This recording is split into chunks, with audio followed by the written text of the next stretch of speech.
it's not, it doesn't replace sitting in front of a committee, but being in front of, members and getting hit with questions is certainly going to prepare them better than not doing it at all.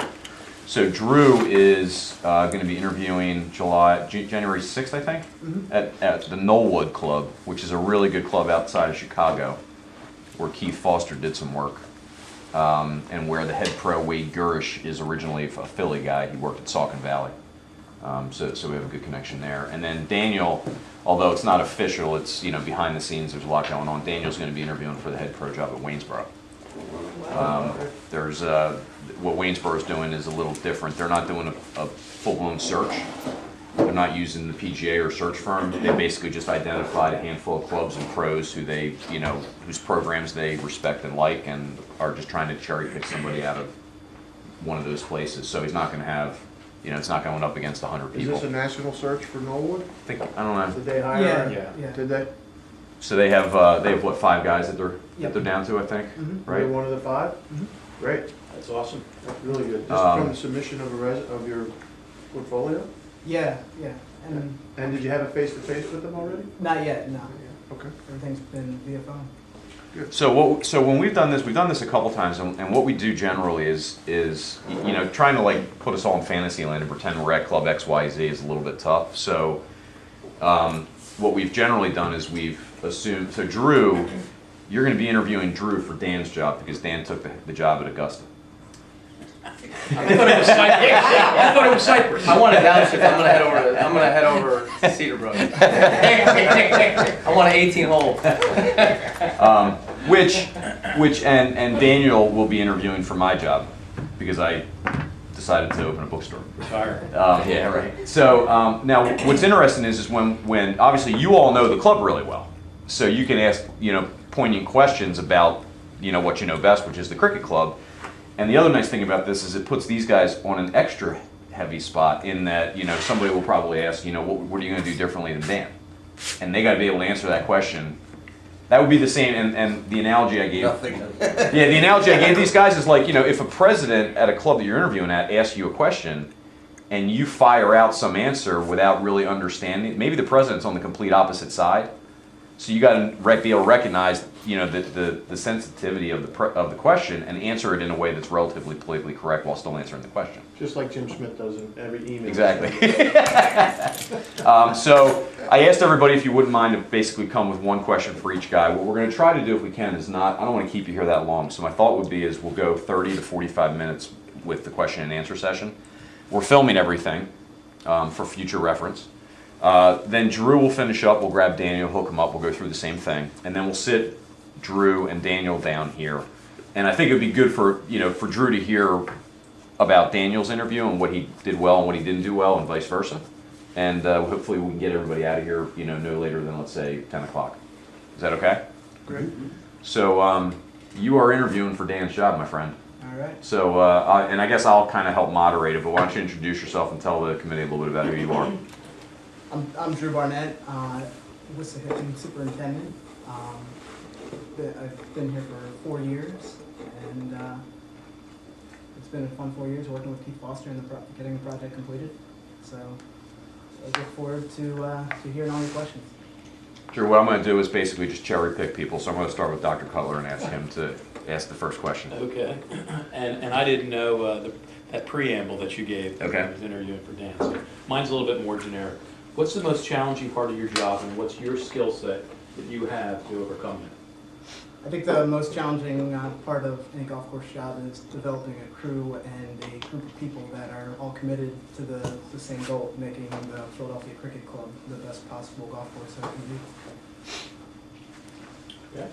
Anybody have any follow-ups to that question? No? Joe, how about I you? was gonna, sort of a follow-up. What are 3 areas where can you give us 3 areas where you can improve what currently takes place? Well, without being Without some context, we're sitting in a room that says constant improvement. yeah, The and process here is always to get better. What are 3 areas that you would identify? And tell us why. without being in Dan's shoes or answering those questions, you know, that's a tough question. I think 3 areas that we can always strive to get better. One would be member service. It's all about membership. It's all about doing the best I can possibly can for you guys. We do a great job now, but there's always room for improvement on that. And what would you change? What would you do differently? We could do a better job of getting to know, as a department, the members. I'm sure Dan knows everyone at the club, or not everyone, but he always wants to get to know more people, and you know that'd be important for, you know, whether our assistants or other superintendents on the golf course. Just getting, you know, hey, how you doing? Is everything okay for you? You know, it takes 30 seconds to make an introduction and figure out if everything's going the way they expect it. Second thing would be, I guess my question would be, what would you guys want to improve? Everything seems to be going well. You guys have been happy. Is there anything that you guys can do? Because if there is, I'll do everything in my power to figure it out. Have you participated in strategic sessions where to map out the year, what the goals are, where things didn't turn out the way you had intended, and you said, we've got to work on this in the next year? I think one thing we do a really good job is, it's not a yearly session. We're not going to wait till the end of the year to accomplish that. It's a weekly, it's a daily thing where, you know, here's an opportunity that we missed, we can take advantage of.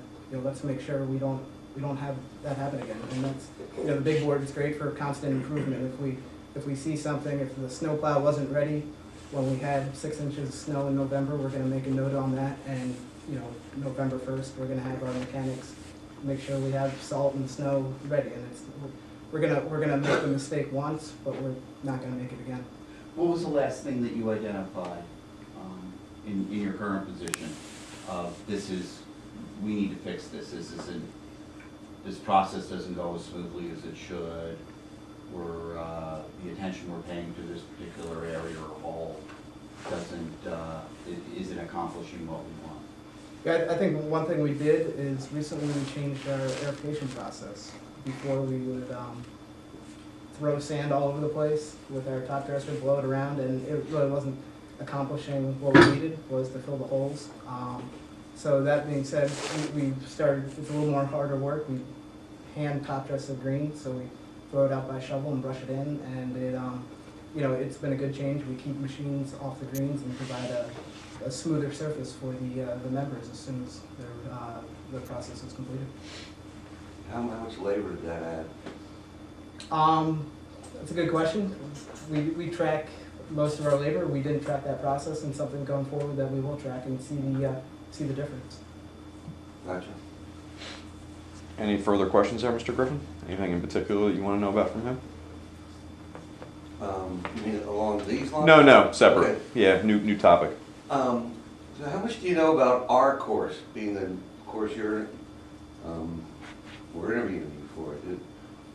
You know, what do you know about our course, and what do you feel needs to be done compared to what you've done at the cricket club? Well, you know, similar to the cricket club, you know, Keith Foster has worked on the golf course. It's a Colt Allison designed golf course, one of the greatest architects in the history of golf course architecture. And I think one of the things that, you know, on any golf course, you need to have quality greens and quality bunkers.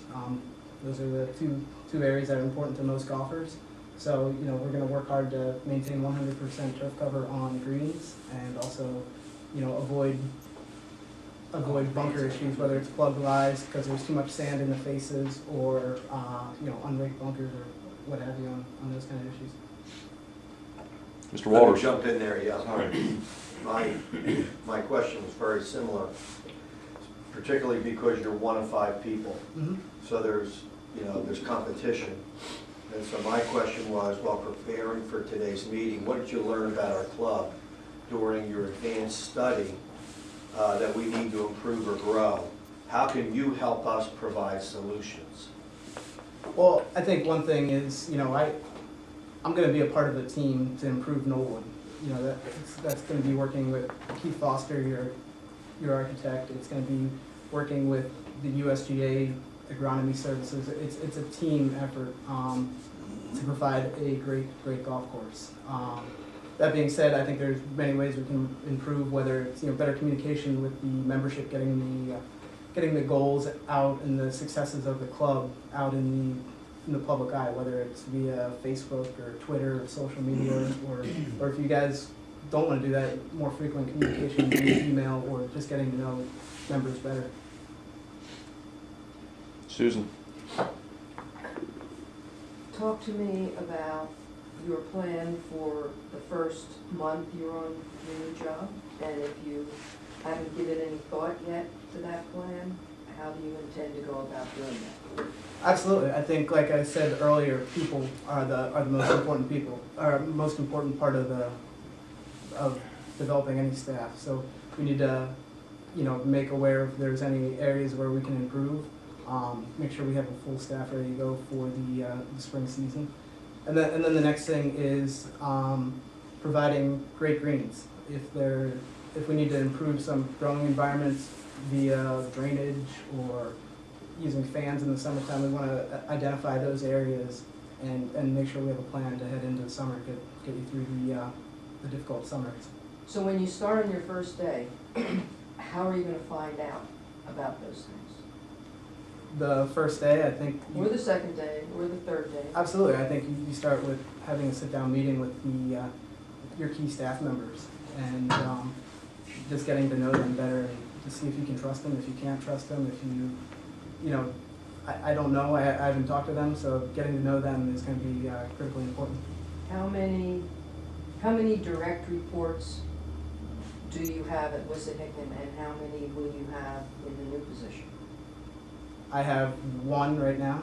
I'll have 250 at the Knollwood Club, every member.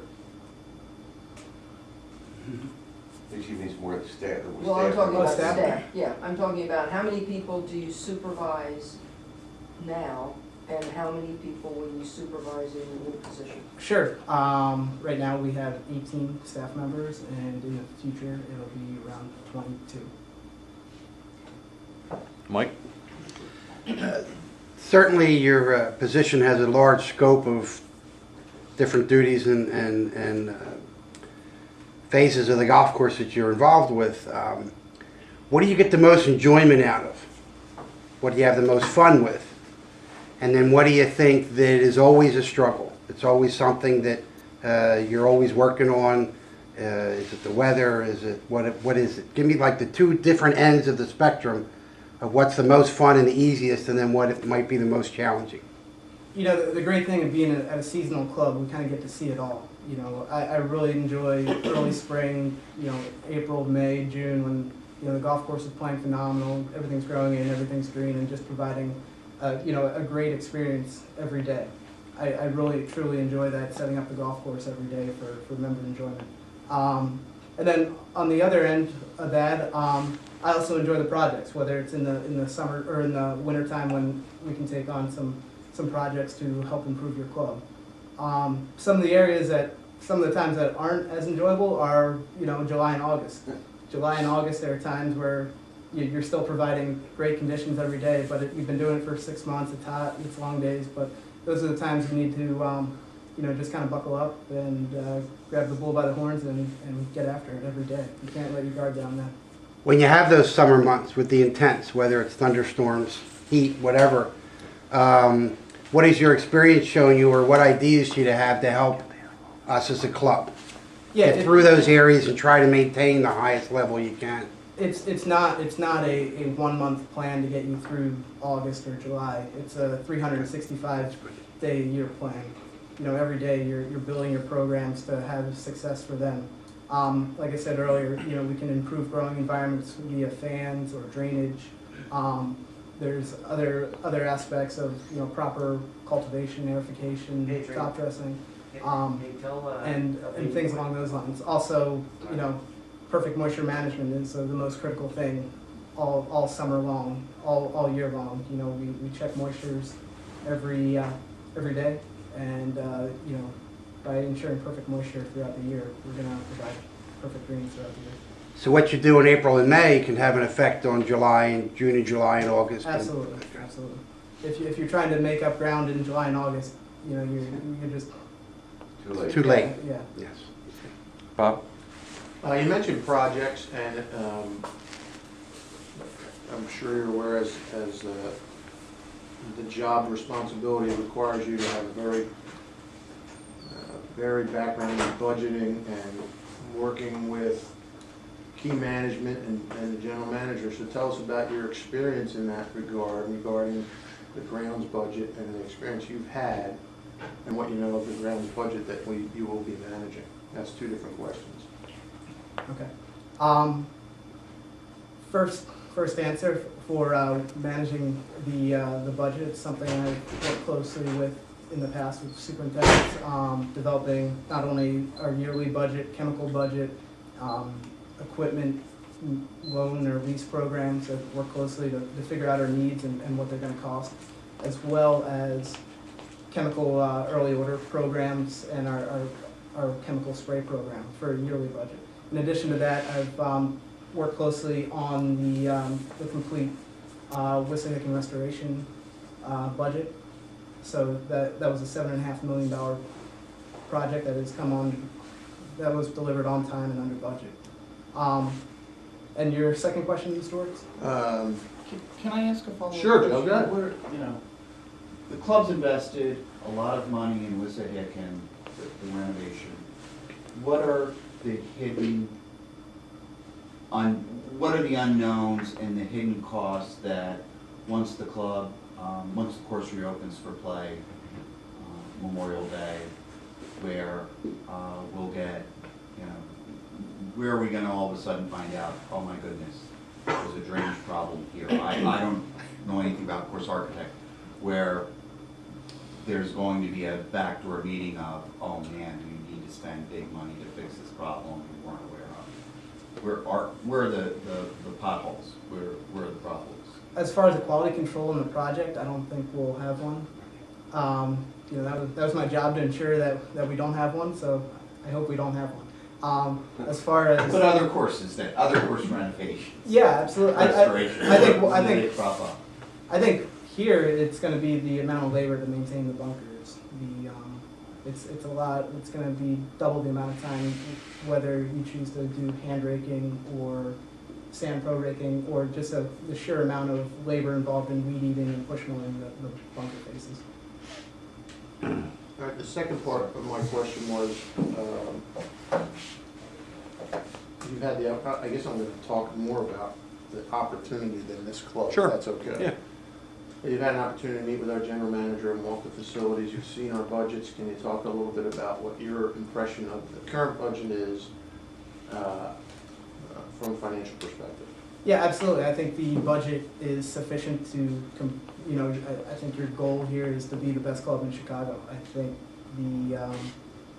your budget is sufficient to achieve that goal. All right.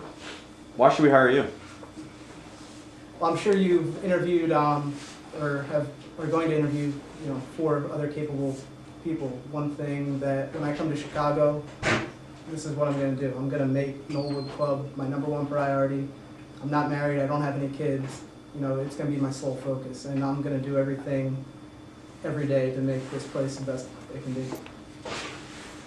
Talk about your hiring experience. You know, you mentioned earlier, you know, that it's critical, and Sue even mentioned,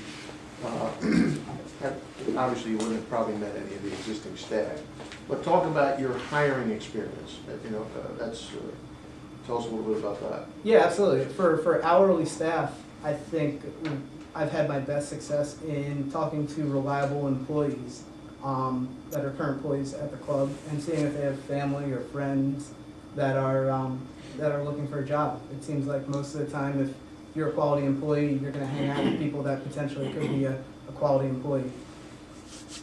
For assistants or, you know, more tenured positions, I think, you know, you look for people that have similar experiences in this area, or, you know, areas that are worse. If you have experience growing bent grass in South Carolina, you have the experience to do a phenomenal job in the Chicago area. Follow up on that. You're coming into this position in Chicago, and the superintendent's leaving under somewhat questionable circumstances, and much of the staff has been there for 20 years. How do you plan to gain the respect of your staff?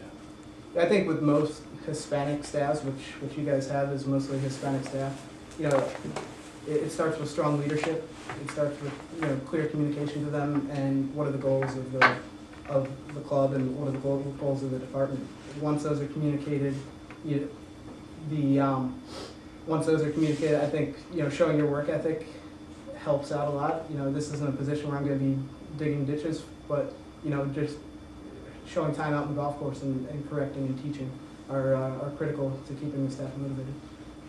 Staying with that, your number 2 person. What are the skills set? What is the skill set that you expect of that person? I think number 1, you need somebody you can trust when I'm not here. And like I said, every day I'm in Chicago, I'm gonna be at the club. But when I'm not here, he's gonna be the person in charge. So you need somebody that you can trust. Number 2 is communication. If something is wrong that I'm not aware of, you know, I need to be made aware of it. If something good happens, you know, I need to be made aware of everything. Other than trust and communication, I feel like I can train or, you know, build a team around those 2 characteristics. Anybody else have any? I'm sorry. How's your Spanish linguistics? It's good. I've worked with Hispanic employees for the past 8 years, so obviously on-the-job training is the best way, so I have no problems communicating. Oh, that's good. I've got a question. You know, you said you're going from, 18 to 22 potential employees per course, so that's a fairly big difference. And most folks that want to do a good job want to do more of what they're doing. Where would you see utilizing those people and, you know, and wanting to do more here? Where would you, if you could do more, where would you put those resources? I think